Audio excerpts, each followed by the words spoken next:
सर्दियों का मौसम आता था, सर्दियों का मौसम आता था। सुबह 5 बजे हय्या अलस्सलाह की आवाज गूंजने लगती थी, अस्सलातु खैरुम मिनन नौम की आवाजें आने लगती थी। पूरे घर वाले रजाई और कंबल ओढ़ करके सोए रहते थे। हाय अल्लाह, मैं अस्सलातु खैरुम मिनन नौम की आवाज़ सुन करके अपना बिस्तर छोड़ देता था। मैं ठंडे ठंडे पानी से वजू बनाकर, हाय अल्लाह, मैं तेरी मोहब्बत में और तेरे डर से तेरी मस्जिद में आकर के फजर की नमाज पढ़ा करता था। हाय अल्लाह, इन्नी ज़नन्तु अन्नी मुलाकिन हिसाबिया, मुझे यकीन था मुझे मेरा हिसाब मिल कर के रहेगा, मुझे यकीन था मेरी मेहनत बेकार नहीं जाएगी।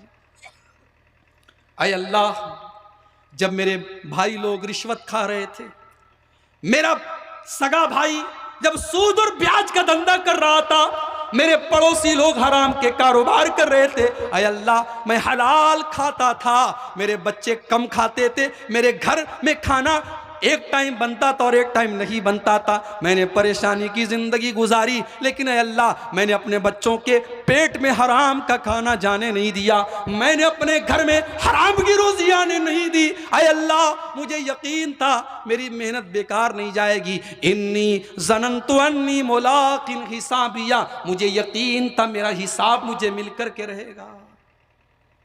अल्लाह कहेगा, जा मेरे बंदे, तूने दुनिया में बहुत कुछ मेरे लिए कुर्बान किया है, अब आज हम तुझे तेरी मेहनतों का बदला देंगे। फहुवा फी ईशतिर रादिया फी जन्नतिन आलिया कुतूफुहा दानिया कुलू वशरबू हनीअम बिमा असलफ्तुम फिल अय्यामिल खालिया।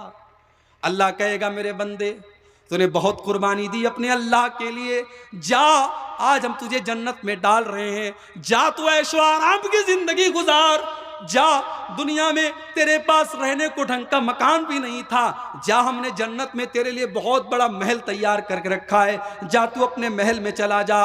दुनिया में आम का मौसम आता था, तेरे बच्चों को आम नसीब नहीं होता था, सेब का मौसम आता था, अनार का मौसम आता था, तेरे घर में कभी अनार नहीं आया, तेरे घर में कभी सेब ना आया, तेरे घर में कभी मौसम के फल ना आए।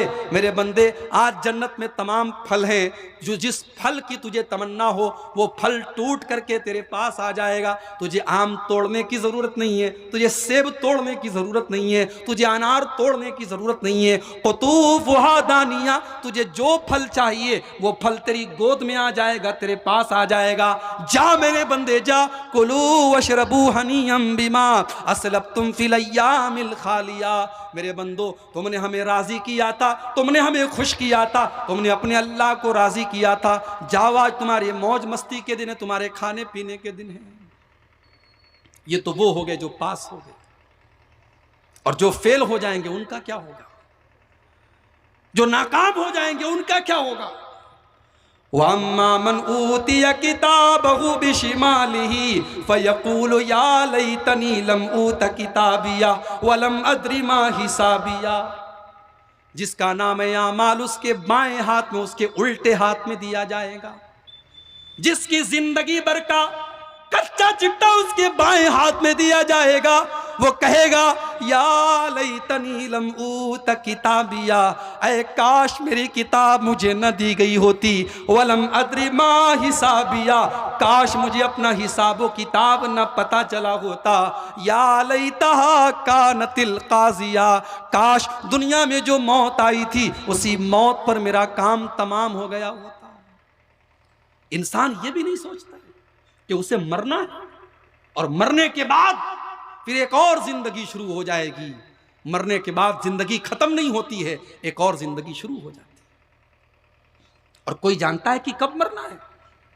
ये हमारे 20 साल के 25 साल के नौजवान ये बहुत खुश ना रहें, अरे अभी हम तो 25 साल के हैं, अभी तो हम लौंडे हैं, अभी तो हमारे मौज मस्ती करने के दिन हैं। जब 50 साल के हो जाएंगे नमाज भी शुरू कर देंगे, दाढ़ी भी रख लेंगे, नमाजी भी बन जाएंगे, नेक भी बन जाएंगे। तुम क्या गारंटी ले सकते हो क्या कि तुम 50 साल तक जिंदा रहो।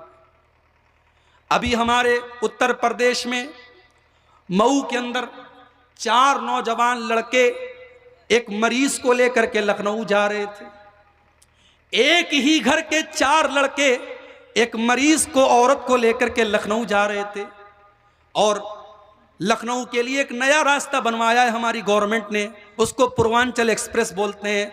वो ऐसा रोड बनाया गया है कि उस रोड पर आप ब्रेक नहीं मार सकते, उस रोड पर बस चलते ही चलते चले जाना है। पूरी स्पीड से 100, 150, 120 की स्पीड में 4 व्हीलर चल रही थी, स्कॉर्पियो चल रही थी। अचानक कोई ट्रक वहां पे खड़ा था, खराब हो गया था, वो ट्रक खड़ा हुआ था, इनकी कार जाकर के ट्रक में लड़ी है और चारों नौजवान लड़के ऑन द स्पॉट इंतकाल कर गए थे मरीज को बचाने के लिए। और चारों का जनाजा जब घर में आया है, पूरे मोहल्ले में मातम का माहौल हो गया। लाइन से चारों का जनाजा रखा है, लोग रो रहे हैं। घर वालों का तो जो हाल है वो हाल है मेरे भाइयों, मौत पूछ करके नहीं आती है मेरे भाई। और जब हम मरते हैं ना, तो मरते ही एक और जिंदगी शुरू हो जाती है। इधर हम मरे, जिंदगी भर जो पैसा हमने कमाया था, जो प्रॉपर्टी बनाई थी, मरते ही वो प्रॉपर्टी, वो पैसा, वो सब कुछ दूसरों का हो गया। हमारे पास अब कुछ नहीं बचा। हम दुनिया के लिए बोझ बन गए। बड़ी मोहब्बत है मेरी मां को मुझसे, बड़ी मोहब्बत है मेरे बाप को मुझसे, मगर इंतकाल के बाद कोई डेड बॉडी को 24 घंटे भी अपने घर में नहीं रखता है। जितना जल्दी मुमकिन होता है लोग जाकर के उसको कब्रिस्तान में दफन कर देते हैं।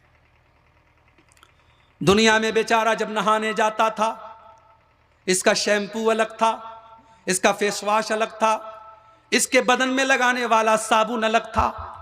ये नहाने जाता था तो आधा घंटे तक नहाता रहता था। आज मरा पड़ा है, आज इतना बेबस और कमजोर है, आज लोग इसको नहला रहे हैं, आज इसके रिश्तेदार इसको नहला रहे हैं। और जब नहलाते हैं तो पानी गर्म करके नहलाएं या ठंडे पानी से नहलाएं, इसको क्या फर्क पड़ता है। दुनिया में सर्दी का मौसम होता था, ये जिद करता था मैं गर्म पानी से नहाऊंगा। आज बेचारा तो इस लायक भी नहीं बचा है कि कह सके ओ लोगों मुझे गर्म पानी से नहला दो, मैं ठंडे पानी से नहीं नहा सकता हूं। आज इतना बेबस है, इतना कमजोर है, आज दूसरों के सहारे इसको नहलाया जा रहा है। आज लोग इसके बदन का कपड़ा उतार रहे हैं, आज लोग इसको नहला रहे हैं।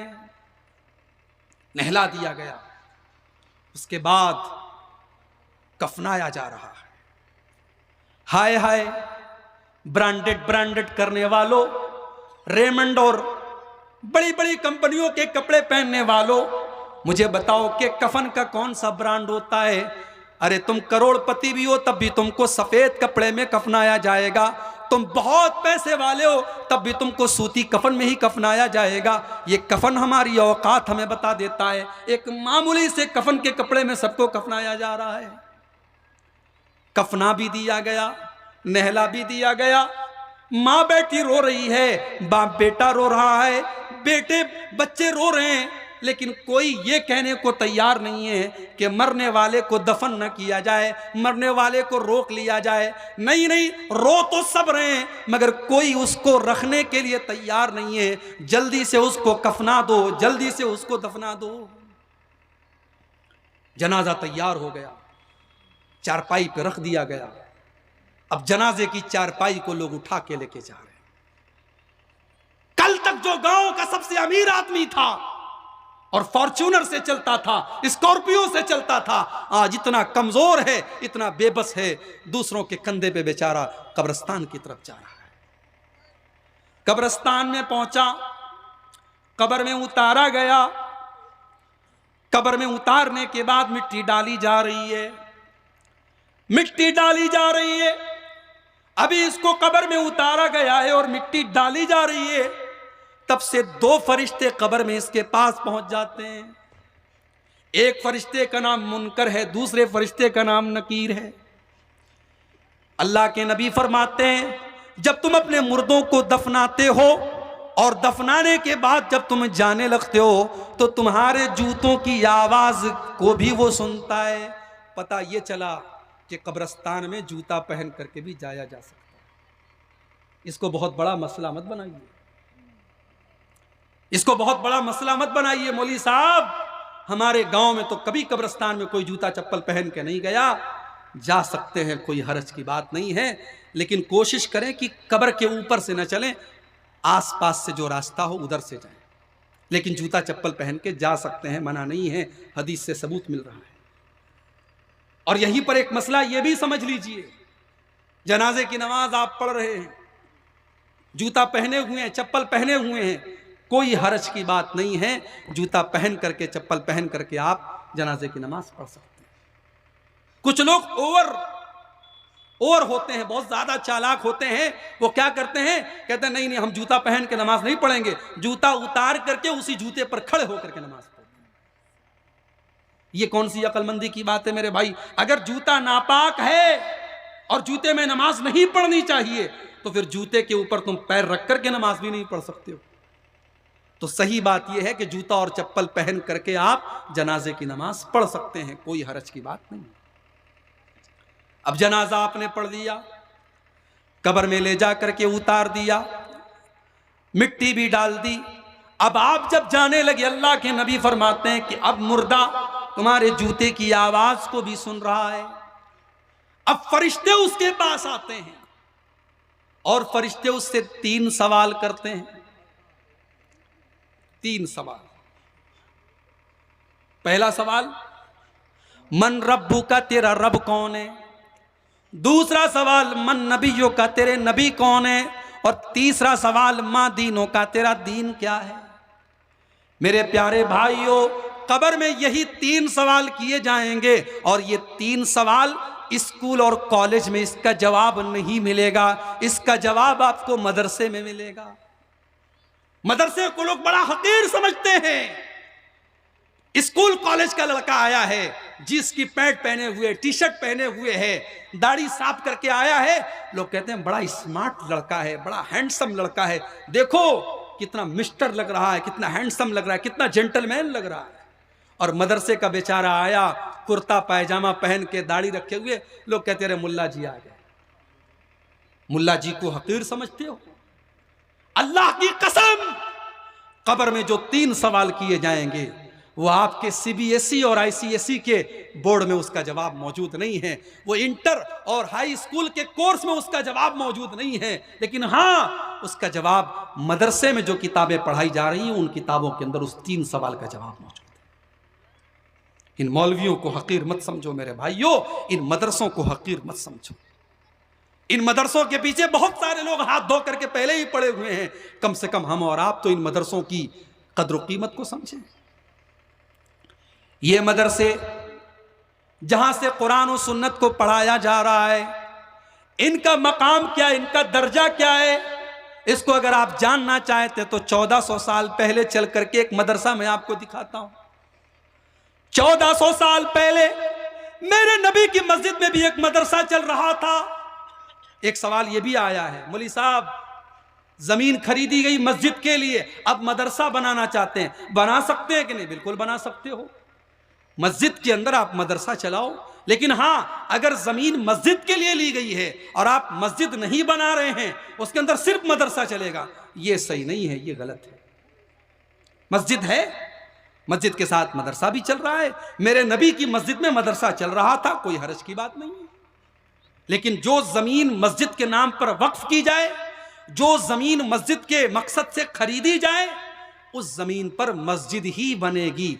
मस्जिद के साथ आप मदरसा बना लें, लाइब्रेरी बना लें, बच्चों का हॉस्टल बना लें, वो अलग बात है, लेकिन मस्जिद बहरहाल होनी चाहिए। अगर मस्जिद नहीं है, आपने सिर्फ मदरसा बना लिया, आपने कब्रिस्तान बना लिया, आपने लाइब्रेरी बना ली, ये गलत है, ये सही नहीं है। समझ रहे हैं बात? नबी की मस्जिद में मदरसा चल रहा है। कितने बच्चे पढ़ते हैं? 70 बच्चे। लॉकडाउन के दौरान जब चंदे नहीं आ रहे थे, रमजान में भी लोगों ने ज़कात नहीं निकाली, ये मदरसे कैसे चलते मेरे भाई? कितने मदरसे बंद हो गए, मदरसे वालों ने ताला लगा दिया, हमारे पास इंतजाम नहीं है बच्चों को खिलाने का, बच्चियों को खिलाने का, हम कहां से चलाए मदरसा? मदरसा चलाना 2022 में भी मुश्किल है और 1400 साल पहले भी मदरसा चलाना बहुत मुश्किल काम था। मेरे नबी के इस मदरसे में 70 स्टूडेंट रहते थे और ये 70 स्टूडेंट बेचारे इतने गरीब थे, इतने गरीब थे, इनके बदन पर एक जोड़ा कपड़ा भी नहीं होता था। ये ऐसा नहीं होता था कि कुर्ता भी पहने और लुंगी पहने, एक ही चादर, एक ही कपड़ा ये पहनते थे। वही कपड़ा उनका इजार भी बन जाता था और वही कपड़ा उनका कुर्ता भी बन जाता था। एक ही चादर में रहते थे नबी के ये स्टूडेंट, एक चादर में। कभी खाना मिला, कभी नहीं मिला, कभी खा लिया, कभी भूखे रह गए। नबी के मदरसे में पढ़ने वाले ये स्टूडेंट बेचारे बड़ी मुश्किलों से गुजारा करते थे। अल्लाह के नबी के पास जब कहीं से कोई तोहफा आता था, कोई खाने पीने की चीज आती थी, अल्लाह के नबी सवाल करते थे, तुमने जो ये सामान भेजा है ये सदका का सामान है या हदिया है, तोहफा है? अगर सामने वाला कह देता कि अल्लाह के नबी ये सदका है, तो अल्लाह के नबी सदका में से नहीं खाते थे। वो सारा का सारा सामान अल्लाह के नबी अपने मदरसे के उन तलबा को, उन स्टूडेंट्स को दे देते थे। और अगर सामने वाला कहता था, अय अल्लाह के नबी ये एक जग दूध है, ये एक मटका दूध है, ये दूध मैं आपके लिए गिफ्ट के तौर पे लाया हूं, मैं हदिया के तौर पर लाया हूं, तो अल्लाह के नबी उसमें से थोड़ा सा पी लेते थे और बाकी अपने स्टूडेंट को दे देते थे। इतनी मोहब्बत करते थे अल्लाह के नबी अपने मदरसे के उन बच्चों से कि एक मर्तबा आपकी बेटी फातिमा आपके पास आई। फातिमा का नाम जानते हैं ना, नबी की सबसे छोटी और सबसे लाडली बेटी है फातिमा। फातिमा की शादी अली से होती है। अली कौन है? अली गरीब है और इतने गरीब हैं कि उनके घर में कोई नौकर चाकर भी नहीं है। उनके घर का सारा काम उनकी बीवी कर रही है, हजरत फातिमा कर रही हैं। हजरत फातिमा अपने हाथों से चक्की भी चलाती हैं और चक्की चलाने की वजह से उनके हाथों में निशान भी पड़ जाते हैं। हजरत फातिमा को पता चला मेरे अब्बा जान के पास कुछ गुलाम आए हैं, कुछ नौकर चाकर आए हैं। वो अपने अब्बा जान के पास आती हैं, अरे अब्बा जान मुझे कुछ गुलाम दे दीजिए, मुझे कुछ नौकर चाकर दे दीजिए, आपकी बेटी बड़ी परेशानी की जिंदगी गुजार रही है। अल्लाह के नबी क्या जवाब देते हैं? अये फातिमा, मेरे पास कुछ गुलाम तो आए हैं, मगर मेरे पास मेरे मदरसे के जो स्टूडेंट हैं, मेरी मस्जिद में जो लोग, मेरे जो सहाबा पढ़ाई करते हैं, उनके खाने के लिए खाना नहीं है, उनके खाने के लिए अनाज नहीं है। अये फातिमा, मैं इन गुलामों को बेचकर अपने असहाबे सुप्पा के लिए पहले खाने का इंतज़ाम करूंगा। अये मेरी बेटी फातिमा, मैं तुझे गुलाम नहीं दे सकता, मैं तुझे नौकर नहीं दे सकता। नबी ने अपने उन स्टूडेंट को इतनी मोहब्बत दी, उनके लिए अपनी बेटी को आपने गुलाम नहीं दिया कि नहीं पहले मैं इनको खाना खिलाऊंगा, इनको खाना खिलाए बगैर मैं अपनी बेटी का काम नहीं कर सकता। मदरसे के बच्चों को हकीर समझते हो? मदरसों को हकीर समझते हो? जब मदरसे का एक बच्चा पढ़ने जाता है, अल्लाह के नबी कहते हैं वो जन्नत के रास्ते पर जाता है। मन सलक तरीकन यल्तमिसु फीह इल्मन सहलल्लाहु लहू तरीकन इलल जन्ना। जो इल्म दीन सीखने के लिए जो लड़का या लड़की जाता है वो जन्नत के रास्ते पर जाता है। और यही नहीं, व इन्नल मलाइकता लतज़व्वजनिहतहा रिज़न लितालिबिल इल्म बिमा यसना। इस तालिबे इल्म के लिए, इस दीन सीखने वाले तालिबे इल्म के लिए फरिश्ते अपने बाजुओं को बिछा देते हैं, इसका इस्तकबाल फरिश्ते करते हैं। तो मदरसों को हकीर मत समझो मेरे भाई। दुनिया का सबसे बड़ा काम है दीन को सीखना और सिखाना। और कब्र में जो 3 सवाल किए जाएंगे, उन तीनों सवालों का जवाब मदरसे में ही मिलेगा। लिहाजा अपने बच्चे को आप जितनी भी तालीम दिला दें, लेकिन जो बुनियादी तालीम है, जो कब्र में 3 सवाल किया जाएगा, कम से कम अपने बच्चों और बच्चियों को इस लायक बनाओ कि वो इन तीनों सवालों का जवाब कब्र में दे सके।